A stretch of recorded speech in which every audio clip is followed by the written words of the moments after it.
Andre Mills has officially arrived for Maryland basketball.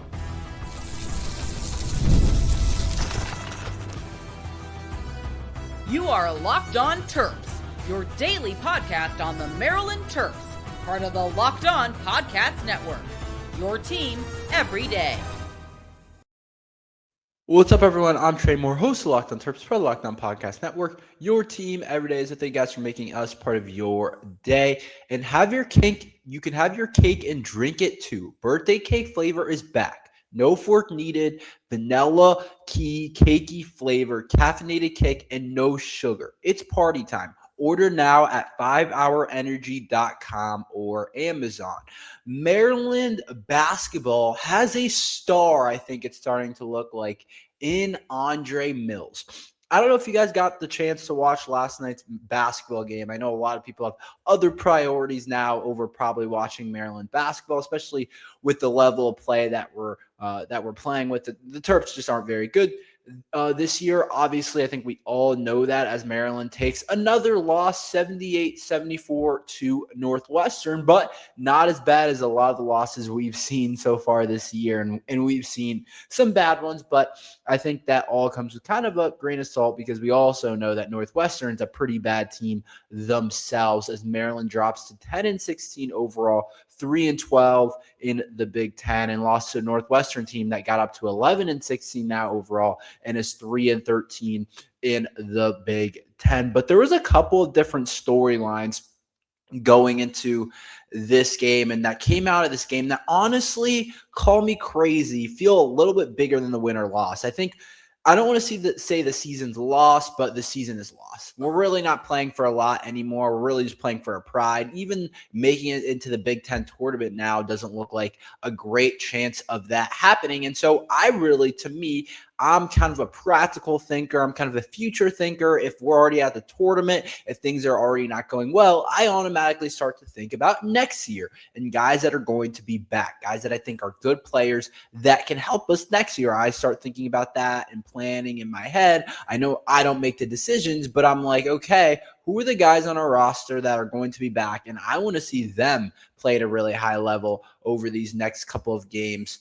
And show why they should continue to trust in Buzz Williams and show that they can have growth. But Maryland lost by 4 last night. And remember, the spread was, I think, 7.5, maybe 8. It got up there. And so I thought Maryland was going to cover. And that's exactly what they did against a Northwestern team on the road. But back to my prior point. I was really invested in a couple of different guys that I've been talking about. Darius Adams and Andre Mills. Two guys that look like could be back next year for Maryland basketball. I feel pretty good about Andre Mills being back, and I'm hoping that Darius Adams is back next year for Maryland basketball. And Andre Mills has started to become a star.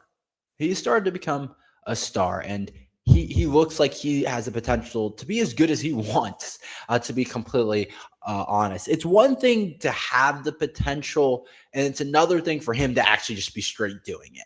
Like, we know he has the body type. He has the physical body that you need. He has the muscle. He has the athleticism. He has the size. He has the raw athleticism that you need to be really good in the Big Ten level, to be really good in college basketball, and to have a really good college basketball career. I think we all saw that right away with Andre Mills. It was pretty obvious pretty quickly that he had the chance to be a really good player.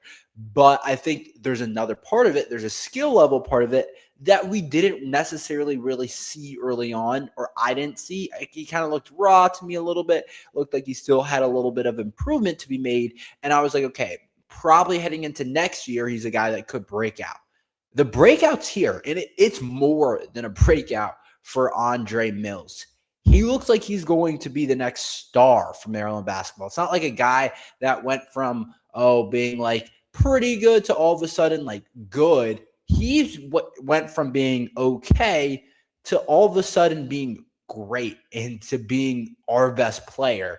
And I think we all talked about how much we needed someone to step up, how much we needed somebody to score the basketball. I think we've been one of the worst teams in the Big Ten offensively. I think everyone could kind of see that. We just haven't been a good offensive team. We just didn't have a ton of individual offensive talent. We weren't a great shooting team. And to me, I expected others to potentially step up, whether it was Elijah Sanders, whether it was Darius Adams has stepped up at times. I would say him and David Coit have been kind of second in our team, or like Solomon Washington, he's been pretty good, or even David Coit.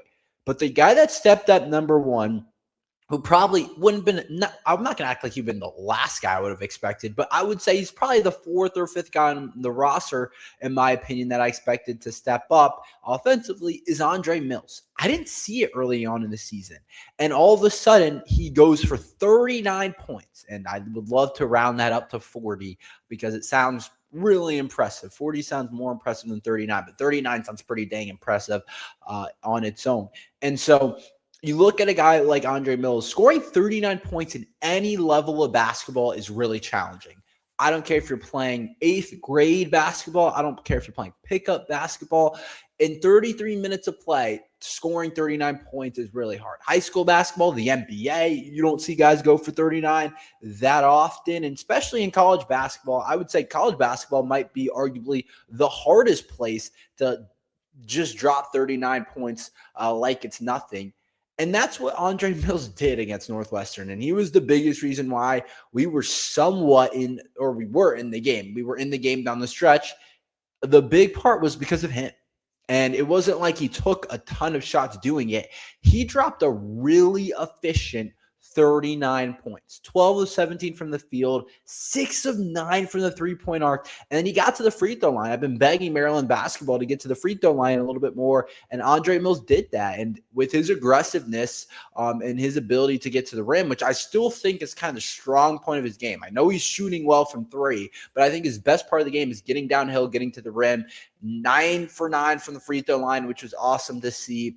And he also had 4 rebounds and 2 offensive rebounds. I've been saying it. I think he's one of the better guard rebounders in the Big Ten, and I think he'll continue to be that. I mean, it's not something that I think is going to blow up and everyone's going to talk about, but he's a really good guard rebounder, and it definitely can help us in the future. And he had a lot of our points. About half of our points was thanks to Andre Mills, which is definitely a heavy lift. But my thing is this. I think Andre Mills is back next year. I do. I think that he's a really good example of a guy that trusts in Buzz Williams, already had followed him from Texas A&M. He still has a lot of years of eligibility left. Buzz Williams is giving him the keys in a lot of different ways. And I know he knows Maryland basketball is going to be better. I know Maryland basketball is going to be better next year. He's not going to drop 39 points consistently, but he's going to have a chance to be a really good starter next year. And hopefully next to Darius Adams and some other guys that we're excited about, a couple of freshmen that we're excited about, the Baba kid. Obviously, there's other kids, that House kid at point guard. Like, it could really look good next year. And the development of Andre Mills has made the potential of this team go up for the future a lot more. Because before I was like, besides Darius Adams, I don't really know in terms of returning talent. But you never know what can happen in the transfer portal. But I think he's a guy that would be back. Like, that's just how I see it. And he's a star. Like, he is. It's now we're seeing it pretty like consistently where he's done it a couple nights in a row. But it's pretty crazy because he only averages 11 on the season, but we've seen it for a couple nights now. I know Rutgers was an off night, but against Iowa, he had 24 points as well. So we're seeing him grow offensively in season, which is pretty crazy and not easy to do. And it's really impressive for Andre Mills. He had 18 against Purdue as well, 16 against Illinois. We need scoring, and he's doing it. And I think that was also really cool, seeing him play poorly against Rutgers, inefficient, 1 assist from three-point line, 3 of 14 from the field, and then come back against Northwestern and not care. Like, that's a trait that is going to be huge for Andre Mills. I don't know if you guys seen it. There's a clip of Sam Darnold talking to Jason Garrett, who's in the media now, and he used to be the head coach of the Cowboys, and he was reading his scouting report to Sam Darnold, and it was like all those different things. And the last thing he said was, but not affected by failure. Throws a pick, keeps going, has a bad game, keeps going. And that's important in basketball. I know that's a football reference, but that's important in basketball. And I think Andre Mills is showing that in a lot of different ways. And he continued to shoot, and I think he's becoming a star. I would love to see how he finishes out the rest of the season, but I think he has a chance to be really good for Maryland basketball in the future. And I think the Terps have a star. Let's talk about the new OC a little bit more for Maryland football. Why I'm excited about it, why I think it can help the Terps more. We've talked about it a little bit yesterday, but let's talk a little bit more about that today as well. We'll talk about that next.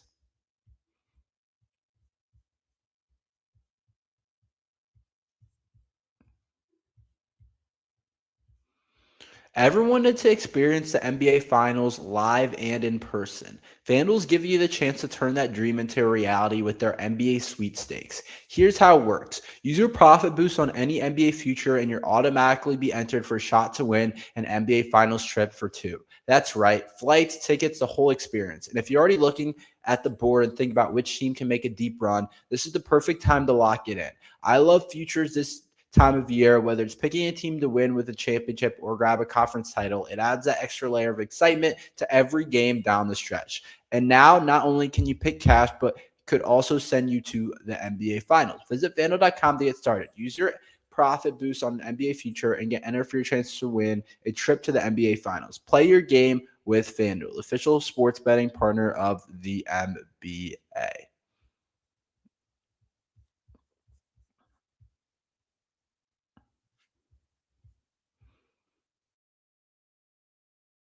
I'm Clea Butler, host of Locked On Women's Basketball, and this is Mazda's Women's Basketball Snapshot, celebrating the work no highlight reel can ever capture. It was a heavyweight showdown between number 3 South Carolina and number 7 LSU, and the Gamecocks rose to the occasion. South Carolina secured a hard-fought 79-72 victory to stay atop the SEC standings, using a balanced offensive attack to outlast the Tigers. Tessa Johnson led the way with 21 points, while Raven Johnson added 19. Medina Okot dominated the paint with a double-double, finishing with 12 points and 17 rebounds, while Joyce Edwards chipped in 10 points to round out the scoring. With the statement win, the Gamecocks now turn their attention to a road matchup at number 23 Alabama on Thursday. These moments are earned off the clock, those long before the lights ever come on. The sweat, the fakes, the doubt, the scrapes, and coming back for more every time. Mazda puts that same drive into every detail. Wins define the moment, putting in the work, that defines you. There's more to a Mazda because there's more to you. I want to talk a little bit about the Maryland offensive coordinator, because the more and more I kind of research about him, the more and more I really like this hiring. I think this was honestly the right move by Maryland football to bring in a new offensive coordinator, to get somebody else in the building that I feel like actually has real college football experience. And so I'm really excited about this new offensive coordinator. I think he's going to be good, the Clint Trickett. And I think most of all, it benefits Malik Washington. I do.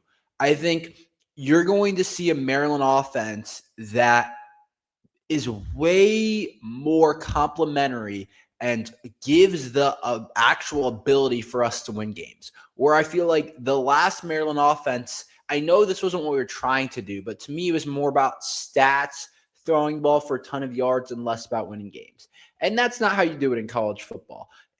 It became kind of a show to me. It became kind of unrealistic. It felt like I was playing Madden. Like, you know, and when you're playing your friend in Madden or college football, whatever you guys do these days, you don't really run the ball. You don't. You're fun. You pass the ball down the field all the time. You pass it to your playmakers.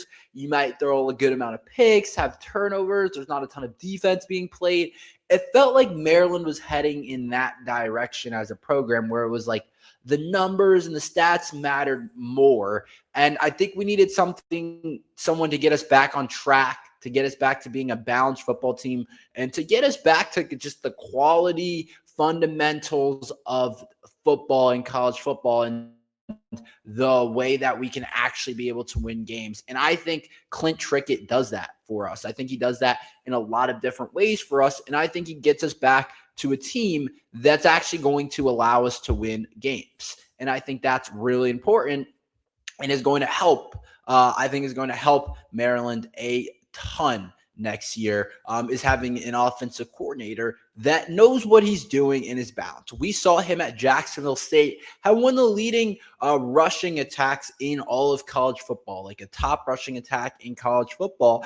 And I think when you balance that with what Maryland has at quarterback, you're going to get a real nice in-between of a team that hopefully can run the ball, but can also have a really talented passer. And I think it's just going to allow us to win more games. Like, just take a look at the numbers last year when you guys were watching the games. When you look at Maryland's schedule in 2025, when you take a look at how Maryland was offensively, there wasn't any kind of rhythm. It felt like no team was scared of us. Everyone kind of knew our identity because Maryland couldn't become a team that was more than having a really talented freshman quarterback. That's what we were on offense. Remember the game against Washington, a game that we easily could have won, a game that we were in the fourth quarter up 20-3 in the fourth quarter, heading into the fourth quarter. I'm sitting there like, hey, we have a chance to get to 5-1. Our team is doing good things against a Washington team. We haven't played great offensively, but our defense is playing well. In that game, we had a combined from our two running backs, 12 carries, 26 yards for DeJuan Williams. Nolan Ray had 4 carries for 17 yards. We couldn't finish them out in the fourth quarter, and our defense is tired, gives up 21 points in the fourth quarter because we didn't have any balance as a football team. Malik Washington threw the ball 49 times that game. Like, that's Madden to me. Like, it's Madden. It's like, oh, you got out to an early lead, but then you can't run the ball in the fourth quarter. You throw a couple of picks, and all of a sudden your friend scores 21 points straight, and they're back in the game. And I think that our new offensive coordinator will get that game and hopefully condense it, allow us, maybe Washington scores a touchdown, but we're able to run the ball, and we're able to run the ball out, and we're not a one-dimensional football team. And that's really what we became under some of the things that Pep Hamilton was doing, whether it's Mike Locksley calling a lot of it. I just think this allows us to be more organized as a unit, and I think that's important. Same thing with the Nebraska game. Had a fourth quarter lead. A large part was because Malik Washington was throwing the ball a lot, but just can't finish it out with the lack of run game. And there was very many games you can point to, and eventually you got to say enough's enough if you're Mike Locksley. Your job's on the line. You needed somebody that can bring it in, hone everything in. I know the offense is still going to have a heavy Mike Locksley flavor, but I'm hoping the new OC can really kind of balance this thing out and give Maryland a really opportunity. Remember, I think our defense is really solid heading into next year. I don't think we have to overcook the defense. I think it's a really solid defense. If we offensively are just solid, I think our defense has a chance to be elite. And he can win a lot of games that way. So hopefully it leads us to smarter football. I think that's important for Maryland. And I'm excited about this new OC. We'll talk about him the entire offseason. But I'm excited to see what it looks like when he gets to actually call some games and when we get to some actual gameplay. And so I'm definitely excited about that. Maryland makes the top schools for a 4-star receiver. We'll talk about that next.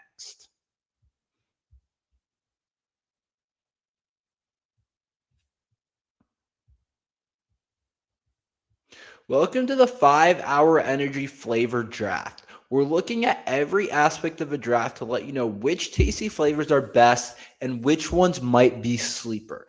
The board is set, the flavors are ready, and the only one is going to make the top spot. 5-hour energy has a wide variety of flavors. There's something for everyone. 5-hour energy shots give you a boost with also zero sugar. So there's a bunch of different flavors that I really like. I like the cotton candy flavor. To me, that's my number one pick. It's a really good flavor, but there's plenty of other ones, whether you want the fruity rainbow, the confetti flavor. There's so many different ones that you can look at. But to me, the cotton candy is the top contender. You guys have to get on 5-hour energy. There's so many different good flavors, and it gives me that caffeine that I much need, which I think is really important in that energy to get through the day. Find your new favorite flavor of 5-hour energy shots. Available online at 5hourenergy.com or Amazon.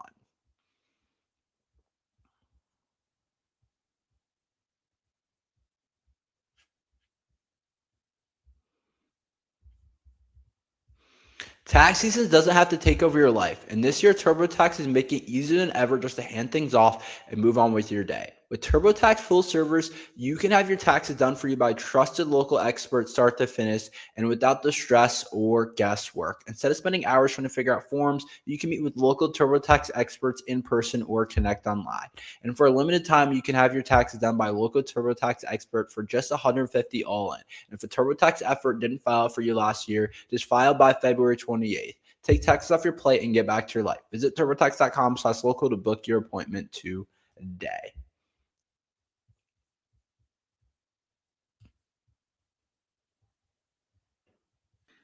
So Maryland football is in conversations, and it made the top schools for this 4-star wide receiver that I'm really excited about. This kid, Cam Wade, which I think could be a big type of pickup for Maryland football. We all know of the success we've had with receivers, and I think it's the easiest pitch on our football team, whether it was Ty Felton, whether it's Caden Prather, whether it's Raheem Jarrett, whether it's Dante Demas. There's been a lot of really good Maryland football receivers. Jayshon Jones, the list goes on and on. Obviously, there's some more historic names like Stephon Diggs, DJ Moore. There's a lot of really good Maryland receivers.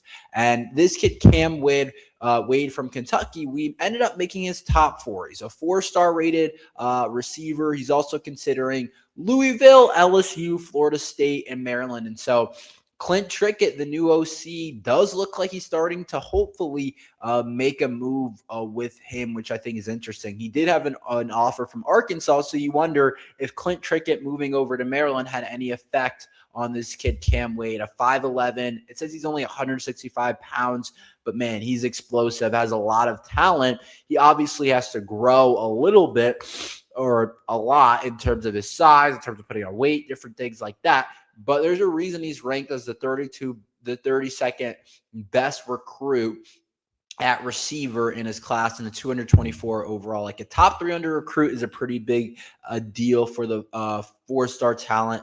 He's the number 5 ranked player in Kentucky. And so this could be a really big pickup in the 2027 class for Maryland football. I think we can all agree 2026 class kind of left a lot out there in terms of we wanted a better class. Like, let's be frank. I know we have Zion Ely, but you got to remember, football is an 11-on-11 game, and it's a team game. It's not like basketball where Maryland basketball is like 4 commits, and I don't know, we have the number 4 ranked recruiting class or something like that. Like, it's not that. And so you got to have different players, and you got to have a deep class. And this would be a really good start for a kid that's talented at the receiver position, still has room to grow, and I think could be a really good player for Maryland. And so I wonder, it's going to be hard because, you know, LSU, obviously Lane Kiffin, but if we're preaching on playing time and different things like that, I think Maryland could be a place, but he also is considering Louisville. It's not like he's got all the big dogs atop his list. And so it could really be interesting when it comes to a kid like this because